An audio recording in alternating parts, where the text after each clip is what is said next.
भारतीय चिंतन परंपरा में कबीर एक प्रकाश स्तंभ के समान हैं।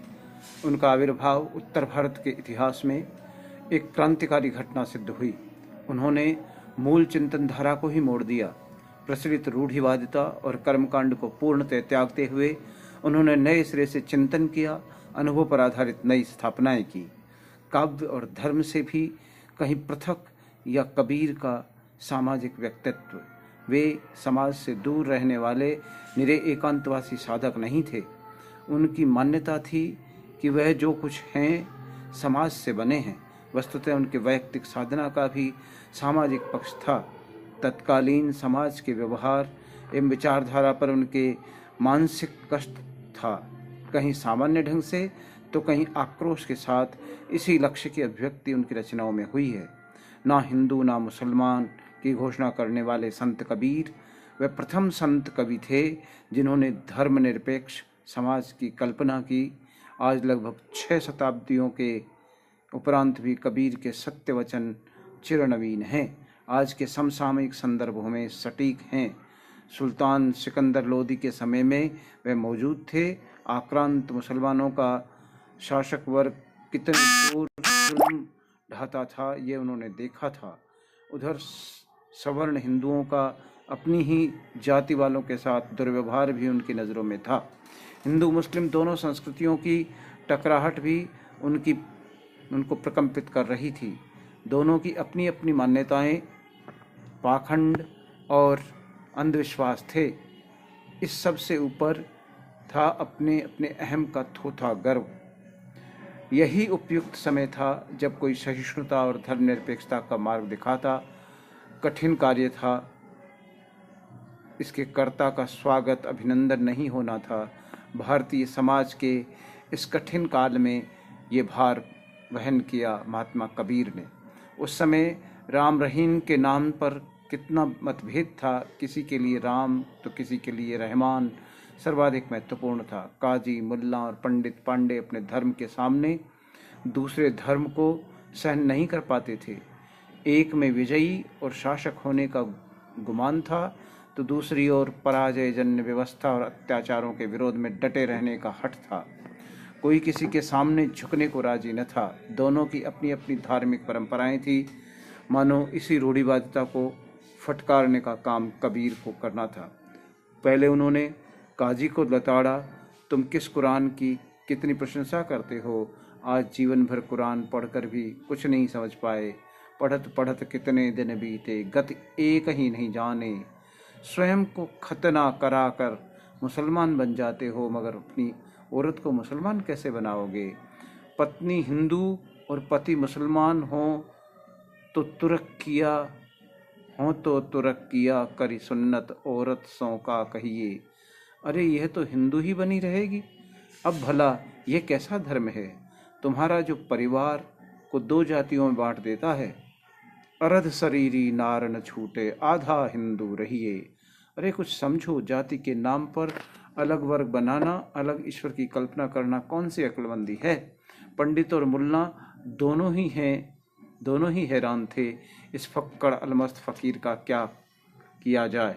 ये किसी को नहीं बख्शता। ऐसी ऐसी बातें बड़े तार्किक ढंग से प्रस्तुत करते थे कि पंडित और मुल्ला दोनों ही हैरान रह जाते थे। तू पंडित में काशी का जुलाहा, मेरे ज्ञान को भी तो तनिक चीन्हो। राम के लिए व्यर्थ पाखंड करते हो। अरे तुम ब्राह्मण लोग 12 राशि की बात करते हो, मगर क्या उनमें तुम मृत्यु पर विजय पा सकते हो। और फिर छूत अछूत की बात क्यों करते हो। ये संसार ही छूत है से पैदा हुआ है। छोतई सो उपजा सब संसारा। बिना छूत या स्पर्श के या बिना 2 वस्तुओं प्राणियों के संयोग के कोई वस्तु या व्यक्ति नहीं उत्पन्न हो सकता। ऐसा तो नहीं है कि मेरे शरीर में रक्त हो और तुम्हारे शरीर में दूध हो। जब दोनों में एक जैसा रक्त प्रवाहित हो रहा है तो फिर तुम कैसे पंडित, हम कैसे सूद। वस्तुतः तुम लोगों ने ही छूत का आडंबर खड़ा किया है। अगर तुम्हें छूत से बचना था तो गर्भ में क्यों आए। कबीर ने धार्मिक आडंबर पर भी तीखा प्रहार किया। झूठे वाद, संप्रदाय और शब्दाडंबर की भर्त्सना की।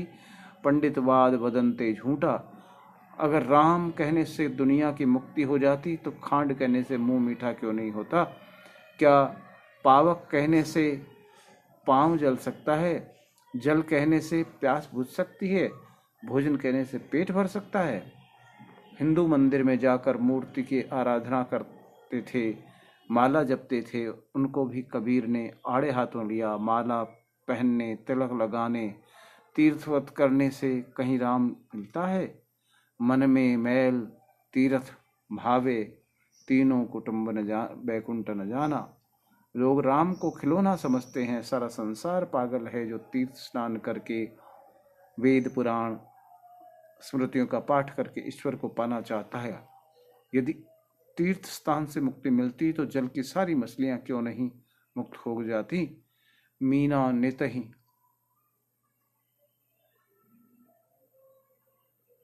नहावे, मीन तो रोज नहाती है। काशी गंगा स्नान से मुक्ति मिलती हो तो आज तक सभी मनुष्य मुक्त हो गए होते, फिर विविध योनियों में जन्म लेकर क्यों दुख पा रहे हैं? इस सारे पाखंड का खंडन कबीर की वाणी में हुआ है। उन्होंने हिंदुओं को मूर्ति पूजा, मुसलमानों की नमाज, मुल्ला कहा पुकारे दूर क्या, बहरा हुआ खुदा, सभी प्रकार के व्रत, उपवास, रोजा, तीर्थ यात्रा, हज, माला, तस्बीह, जनेऊ, सुन्नत, गायत्री, कलमा, कैलाश, काबा, वेद, कुरान, स्वर्ग, नरक, बहिष्ट, दोजक, सभी की निस्सारता पर प्रहार किया गया है। पाखंडों की संकुचित सीमाओं में मनुष्य का परस्पर व्यवहार ही ठीक न हो तो स्वर्ग बहिष्ट का क्या होगा? पूजा और नमाज का क्या लाभ तथा मंदिर मस्जिद की क्या आवश्यकता? यह तो सब ऊपरी ढकोसला है। षड्यंत्रों से जो न सुख मिल पाएगा न मोक्ष। वास्तविक सुख तो षड्यंत्र के व्यवहार में है। मानव की सेवा ही वास्तविक ईश्वरीय सेवा है। इन ऊपरी ढकोसलों से लोगों में भेद और अहंकार ही पैदा होता है और कुछ नहीं।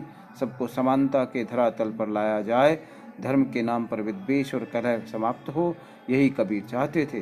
कहे कबीर दास फकीरा अपनी राह चली भाई, हिंदू तुर्क का करना एका तागति लखी न जाई। दोनों धर्मों के विरोधी मतों पर कबीर ने सर्वप्रथम प्रहार किया। उन्होंने दोनों को एक साथ मूर्ख बताया, मगर जिस शब्द का प्रयोग किया वह था भोंदू। चोट हुई मगर अपनत्व भरी कोमलता लिए हुए। कहे कबीर चेतरे भोंदू, बोलन हारा तुर्कन हिंदू। अपने को हिंदू या मुसलमान कहने वाला व्यक्ति भोंदू के अतिरिक्त कुछ नहीं। वास्तव में दोनों एक ही हैं, मनुष्य मात्र ही तो हैं। भेद का पर्दा क्यों डाला जाए? राम रहीम का नाम लेकर झगड़ा करना व्यर्थ है। हिंदू मुए राम, कहे मुसलमान खुदाए। कहे कबीर सो जीवता, दोह में कदे न जाए। कबीर किसी एक धर्म या जाति के नहीं थे। उनका धर्म मानव धर्म था जो केवल अनुभूति पर आधारित था। देखा देखी अपना गए धर्म को वह नहीं मानते थे। समाज में प्रचलित मिथ्याडंबरों को निस्सार समझते थे। अज्ञान के अहंकार में पड़े संसार को वह बंधन मुक्त करना चाहते थे। यही कारण था कि सेवा, परोपकार, दान पुण्य को औरों का कर्तव्य निर्धारित करने वाले, स्वयं उससे दूर रहने वाले पंडित पांडे कबीर के धर्म भेदी प्रहारों के पात्र बने। ब्राह्मण गुरु है जगत का, सारा गुरु का गुरु ना है, साधु का गुरु ना है। पंडित भले ही जगत के गुरु हों मगर वे साधु के गुरु नहीं हैं, क्योंकि वे चारों वेदों में उत्पन्न कर जाते हैं। उनका ज्ञान व्यवहारिक नहीं कहा जा सकता। इसमें पवित्रता का ढोंग ही शेष है। वैसे तो सामान्य दैनिक व्यवहार से भी उतरे हुए हैं। दूसरों को उपदेश देकर अपनी जीविका चलाना ही उनका धंधा है। लालच का दांव खेलते हुए वे कर्मकांड के प्रचार में लगे हैं, जिनका आधार ही पत्थर की पूजा है। दोनों ही पत्थर को नाव में चढ़कर बीच नदी में डूबेंगे। चढ़ी पाथर की नाव सामाजिक प्रगति का कार्य वे नहीं करेंगे। अमूल जीवन यूं ही खोएंगे। दूसरों की खांड, खिचड़ी, पेठा, पूड़ी छकते हुए कर्तव्यहीन बने रहेंगे। पाखंड का जाल बिछाकर पत्थर के सालिग्राम की उपासना का प्रचार करेंगे। कबीर ने कहा कि पूजा ही करनी है तो मनुष्य की सेवा करो। मनुष्य ही देव है, प्रत्येक आत्मा ही सालिग्राम है। जेती देखो आत्मा तेता सालिग्राम। ये तुम्हारा कैसा आचरण है कि जीवित पति को, पिता को डंडे से मारते हो, मरने पर गंगा जल अर्पित करते हो। आखिर तुम्हारे श्राद्ध पिंड भरने का क्या मतलब है? श्रद्धा पक्ष में कोए को खिलाने से क्या लाभ? भला ये खाद्य किसी के मृत पिता को मिलता होगा? कही कबीर मोहि अचरज आवे, कौआ खाए पितर क्यों पावे।